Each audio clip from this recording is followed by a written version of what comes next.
ァンタジーの世界にどっぷりハマってしまってこれが青春というかこれしかなかった。すごい、触れへんわ。だから作者コメントも読めるのがいいんですよ。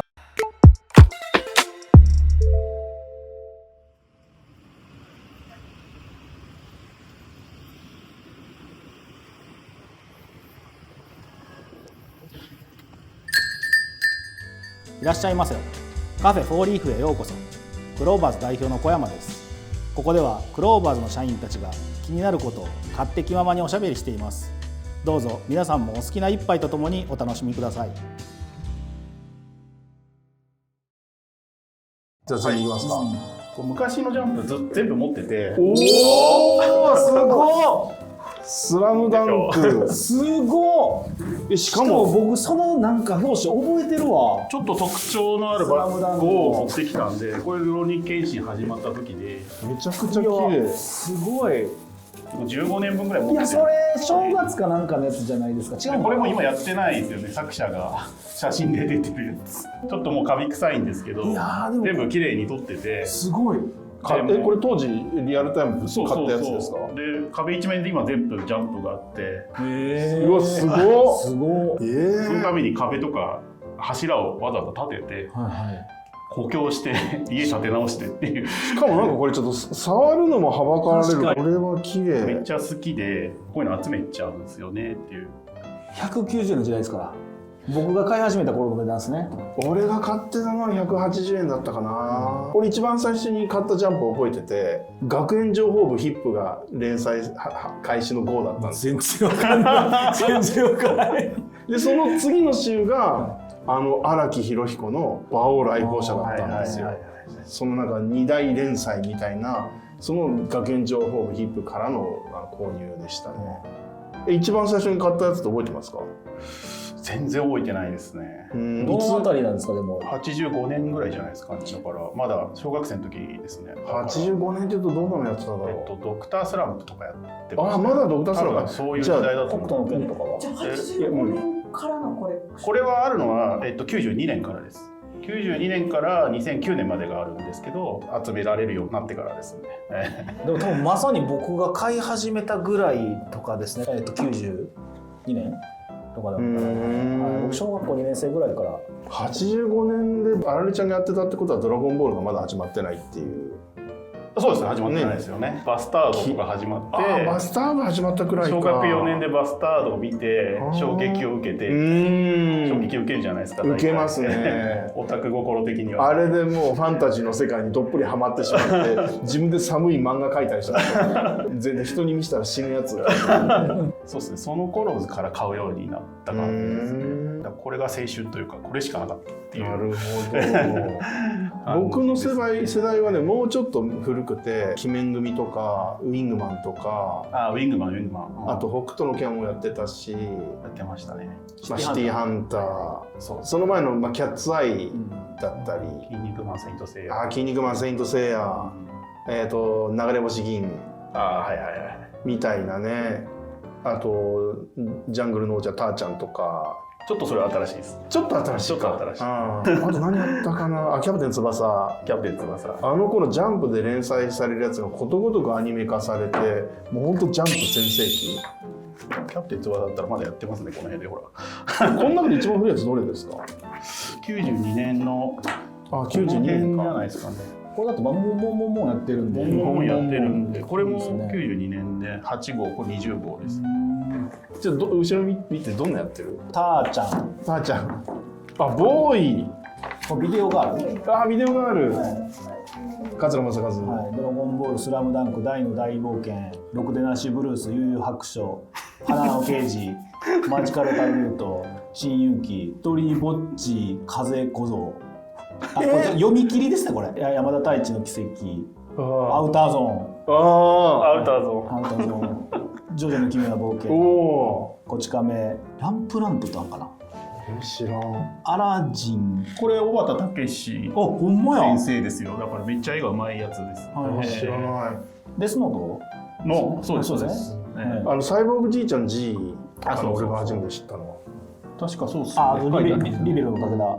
もう桃太郎終わった後だ。ブライ、天より高く。僕知らない。すごいちょっと触れへんわ。触ってるけど。触ってください。いやめっちゃ興味ありますわ。全然いいんですけど。これなんでこんなに当時物なのに綺麗なんですかこれ。いやもう本当に綺麗に入れて収納してるんで。もう俺くっちゃくちゃになってたけどな。結構本大事にする。いやー、スラムダンクですよこれ。スラダンの最終話です。うわー、天才ですから。本当だ、関東だ。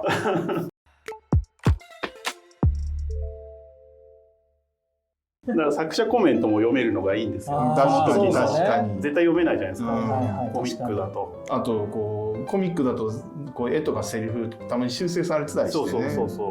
しかもなんかその作者コメント読んでその作者の情報を仕入れていくというか、この人ってこういうことに興味持ってるんだみたいな。そう荒木宏彦のなんかデビルメイクライ2を遊んだみたいなコメントを見て、ワンやれやって思ったことあったりとかね。そうなんですよね。ジャンプ買ってたな。俺が初めて買ったのが中学の時だったかな。あの頃火曜日発売で全国的には。だけどいとこのしんちゃん家が千葉なんですけど、千葉のしんちゃん家の近所は月曜日とか早いと日曜日とかに入ってて、だからしんちゃん家にその家族旅行で千葉行って、その時なんか早売りのさらに早売りで土曜日に入手できて、ほんでそのまま帰ってきて月曜日学校に行ったらもうヒーローなんですよ。ジャンプアンドやってどうやってあったありましたね。駄菓子屋で売ってましたね。そう駄菓子屋とかね早売りするんですよね。八百屋とか駄菓子屋でジャンプをなぜか買うっていう。でこれ高校の時なんかは学校行く時に朝俺買ってってコンビニで買って学校着いたらもう朝絶対クラスのやつらの回し読みになって授業中みんな午前中に読んででお昼休みには必ず俺に届けてくれるっていう。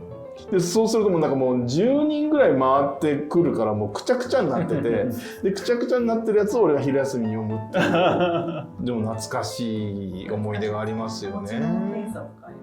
持ってっちゃいけないもの持ってって。そうだからみんなそのジャンプもずっと机の下でこうやって授業中に読んで読み終わったらなんかドってもうなんかこう巡回するルートも決まっててで昼休みになるとはいって帰ってきてっていうね。今もジャンプはあるわけだよね。もちろん。当然。ちなみに今も継続中ですか？いや今はもう集められる場所がもうないんで2009年でだから残念したんですよね。それでもすごい。できれば全部本当持っておきたいんだけど。こんな豪邸がないと家抜けますよね。だからやりましたよね。なんか家に本置きすぎて2階の床抜けたっていうね。だから柱補強しないと無理って言われて補強してわざわざそこだけ。もう地下掘るしかないですね。俺もだからね昔のやつを大事に持ってたのと違ってオークションで欲しいやつだけ落札したやつはあって、さっき言ったその一番最初に買った学園情報部ヒップが連載された号はやっぱ思い出の号だったから大人になってからオークションで買って手元にあるのと、あとさっきも話したコミックスになると中をこう修正したりするんだけど、その学園情報部ヒップがまさにあるお話がなんか丸ごとオチの部分が書き換えられていて、なぜそれが書き換えられたのか理由も定かじゃないんだけど、単行本読んだ時にあれってなって、その号を突き止めてそれもジャンプを買ってオリジナルのお話の号は大事に持ってたりしますよね。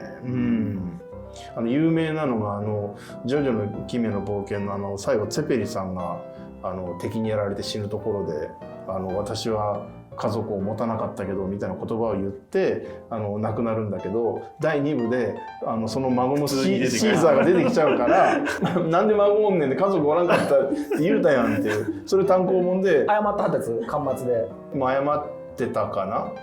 でなんか漫画家だから間違うことあるみたいなこと言っててだ実際のセリフもなんか私は家族を持ったがみたいな言い方にセリフが書き換わっててっていう、あれもだから変わってないオリジナルはちょっとこうある意味貴重というか。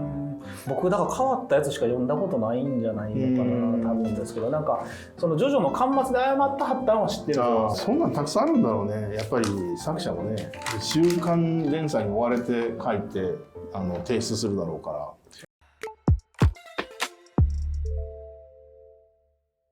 うわブルーワーカーどうぞ見てください。ブルーワーカーのーこれ、ね、今貴重ですよこれ。そうこの怪しいやついつも載ってたんで雑誌に。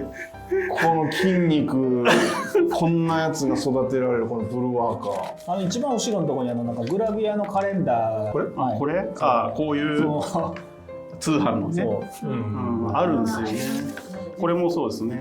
そうそうなんかこういう怪しいブルーワーカーもそうなんだけど、あとなんかっていう歯磨き粉歯が真っ白になるとかって言って、それなんか大学の時に俺の連れが買ってそれで磨いたら歯茎から血が出ためちゃくちゃ研磨剤が入ってんのかなっていう。その一番後ろのそこのところにアクションリプレイが載ってたんですよ確か。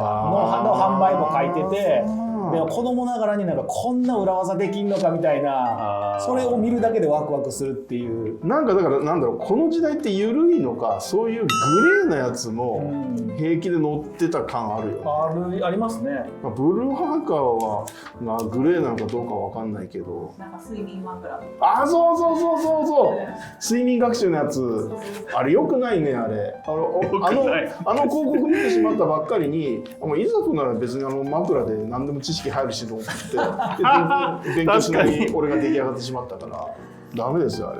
確かにこの広告とかってこれ時代がね単行本になったら全部もうなくなっちゃうんで。そうです。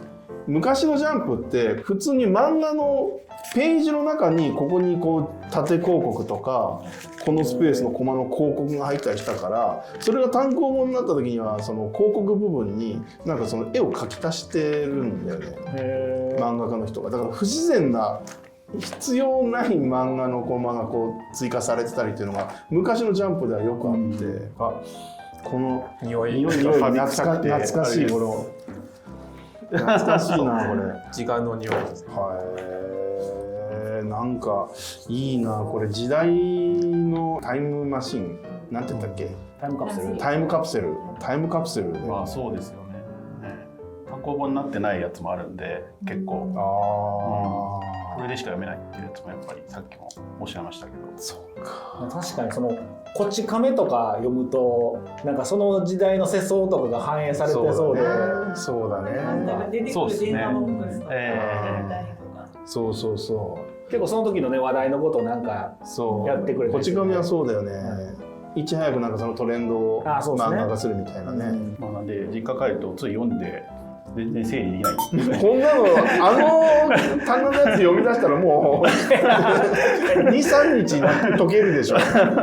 そうなんです。読み始めちゃったら、もう片付けするときに一番ダメなパターン。片付かないですよ。片付かない。なんかこう引っ越ししようと思って紙の単行本とか詰めてる最中に読みながら気づくともう真っ暗になってる。やべえ。何も進んでないっていう。いや本当にそうなんですよ。なんかリュウさん見てた漫画とかありますか？自分の子供の時が初めて日本の漫画少女漫画です。何ですか？そう少女漫画と BL 漫画。BL 漫画。なんでそんな読んでんの？そうですね。ほぼドラゴンボールとかもう DVD の時代で自分がめっちゃ BL 漫画が読めました。なんで？ちょっと世界観が変わりましたね。めっちゃちっちゃい町ですけど自分がBL という存在が他人より早めに理解しました。ちなみに少女漫画とか何を読んでたんですか？少女漫画ちなみに俺が好きな少女漫画は福宿本舗。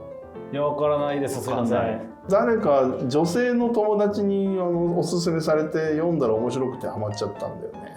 僕ご近所物語です。知らないわ。え？そのご近所物語はね矢沢愛さん。はい。有名かな。あ、そうなんだ。やば俺。羊の涙。知らないかもな。クラシック。そう絵柄も花の夢。これは面白かったの？もう記憶抜かなくて。いつ頃の漫画なんだろう？2016。そんな最近じゃない？結構最近だ。結構最近ですね。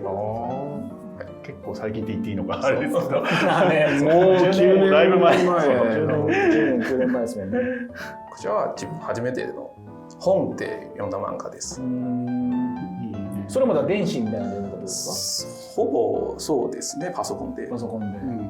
じゃあこういう単行本とかはないんですか？あんま読まなかったこういう。あんまりないです。こういうのはないあるんですか？あんまりないです。ない。ちなみにあれは何？日本語で読んだの？この台湾の出版社です。じゃあもうローカライズされてたんだ。そうですね。 2001年から連載だそう羊の涙。2001年から。だいぶ前ですね。だいぶ前です。なかなか前だ。2000年代だとあんまり前に感じないほどじじいになっちゃったけど。感じない。なんか生まれたばっかりぐらいのノリだったよね。いやそうなんじゃないですか。でも本当に2000年年齢差がすごいですよね。年齢差ですね。何年生まれですか1991。 91。 91。じゃあ10歳。 10歳のくらいで少女漫画と BL 漫画が読みました。10歳の子ちょっと王透明人間をまた機会があったら読んでいただいたらもうちょっとレベルが違うなっていうのを実感していただけるかなと。